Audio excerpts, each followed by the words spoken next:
পানিসাগর সীমান্তরক্ষী বাহিনীর sector headquarter road সংলগ্ন পঞ্চবটি মহাদেব বাড়িতে অনুষ্ঠিত হয় মহাযোগী গোরক্ষনাথ সেবাশ্রম সংঘের উদ্যোগে পানিসাগর শাখার 21তম প্রতিষ্ঠা বার্ষিকী উদযাপন অনুষ্ঠান।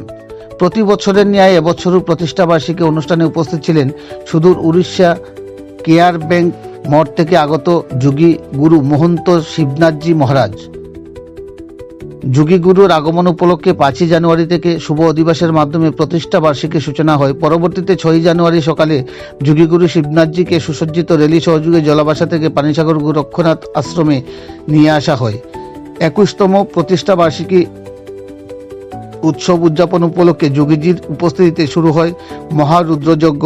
যজ্ঞানুষ্ঠান শেষে ভক্তপ্রাণ পুণ্যার্থীদের উদ্দেশ্যে গঠনমূলক শাস্ত্রীয় আলোচনা রাখেন যোগী গুরু মহন্ত মহারাজজি। আলোচনা পর্বের পরবর্তীতে অনুষ্ঠিত হয় ভক্তদের মধ্যে দীক্ষাদান কর্মসূচি ও উপনয়ন কর্মসূচি। এতে মোট 31টি পরিবারের 45 জন পুণ্যার্থীরা দীক্ষা গ্রহণ সহ একাধিক পুণ্যার্থী উপনয়ন গ্রহণ করেন। প্রতিষ্ঠা বার্ষিকী অনুষ্ঠান উপলক্ষে প্রায় 1000-এরও অধিক ভক্তপ্রাণ পুণ্যার্থীদের মধ্যে মহাপ্রসাদ বিতরণ করা হয়। প্রতি বছরের ন্যায় এবছরও যোগী গুরুর উপস্থিতিতে দীক্ষা, উপনয়ন ও রুদ্রযজ্ঞানুষ্ঠানের মাধ্যমে 21তম প্রতিষ্ঠা বার্ষিকী অনুষ্ঠিত হওয়াতে গোটা পানিসাগর মহকুমা জুড়ে যোগী সম্প্রদায়ের ভক্তপ্রাণ পুণ্যার্থীদের মধ্যে উৎসাহ উদ্দীপনা পরিলক্ষিত হয়। পানিসাগর থেকে নিজস্ব প্রতিনিধি রিপোর্ট, শ্যামলী ত্রিপুরা।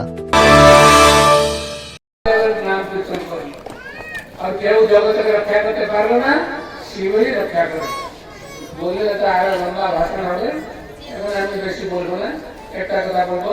এই শিবটিটা একটা বই আছে আমার সঙ্গে করিমগঞ্জ থেকে একজন আমার শিষ্য আছে, অনেক বই আনছে বিক্রি করার জন্য। সেখানে স্টলে গীতা আছে, শিব গীতা, তোমরা নিতে পারো। আর 3টা জিনিস নিবে, এটা আমার ফটো, একটা গোরখনাথের ফটো, আর একটা প্রার্থনা বই। প্রার্থনা বইটা দরকার, প্রার্থনা বইতে অনেক মন্ত্রমুগ্ধ আছে। আচ্ছা, এই শিব কে সেই গীতাতে আছে, একটা শ্লোক বলি আমি সমাপ্ত করবো। এই শিব হল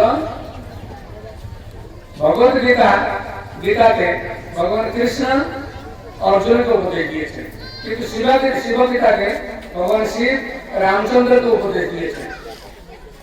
ভগবান শিব বললেন, হে রামচন্দ্র, তুমি জানো আমি কি? না প্রভু, আমি জানি না, আপনি বলেন। তো শিব বললেন, ময়্যেব সকলম জাতম, সকলম জাতম, সারা বিশ্ব ব্রহ্মাণ্ড আমার থেকে সৃষ্টি। পৃথিবী, জল, বায়ু, অগ্নি, সারা চন্দ্র, সূর্য, গ্রহ, নক্ষত্র সব আমার থেকে সৃষ্টি। ভগবান শিব বললেন, ময়্যেব সকলম জাতম, আমার থেকে সব সৃষ্টি। ময়্যেব সকলম প্রতিষ্ঠিতম, সারা বিশ্ব ব্রহ্মাণ্ড আমার ভিতরে প্রতিষ্ঠিত। ময়্যেব সকলম লয়ম জাতি, সারা বিশ্ব ব্রহ্মাণ্ড আমার ভিতরে লয় হয়ে যায়। আমার ভিতরে সৃষ্টি, আমার ভিতরে স্থিতি, আমার ভিতরে প্রলয়। আমি সৃষ্টিকর্তা, আমি পালনকর্তা, আমি সংহারকর্তা, আমি সবকিছু। আমি পূর্বে ছিলাম, এখন আছি, ভবিষ্যতে থাকবো। আমি অনাদি, আমি অনন্ত। ভগবান শিব বললেন অনাদি। কিছু লোক বলে অনাদি আদি গোবিন্দ, এটা ভুল কথা। অনাদির আদি কোথায় আছে? যে অনাদি, যার আদি নাই, অনাদির আদি গোবিন্দ কোথায় হবে? অনাদি অত আদি আর নেই। তারপরে অনন্ত অত যার অন্ত নেই, শেষ নেই, সীমা নেই, অসীম। উদাহরণস্বরূপ এই মহাশূন্য, এই মহাশূন্য কোথায় আরম্ভ, কোথায় শেষ? কেউ বলতে পারবে? কেউ বলতে পারবে? যেখানে যাও সেখানে শূন্য। এই ত্রিপুরাতে শূন্য আছে কি? আসামে নেই, অন্য জায়গায় নেই, সব জায়গায় শূন্য। এই পৃথিবীটা শূন্য ভিতরে, চন্দ্র সূর্য শূন্য ভিতরে, আকাশে কোটি কোটি তারকা শূন্য ভিতরে। এই শূন্যটা কত লম্বা, কত চওড়া, কোথায় থেকে আরম্ভ, কোথায় শেষ, কোন বৈজ্ঞানিক বলতে পারবে না।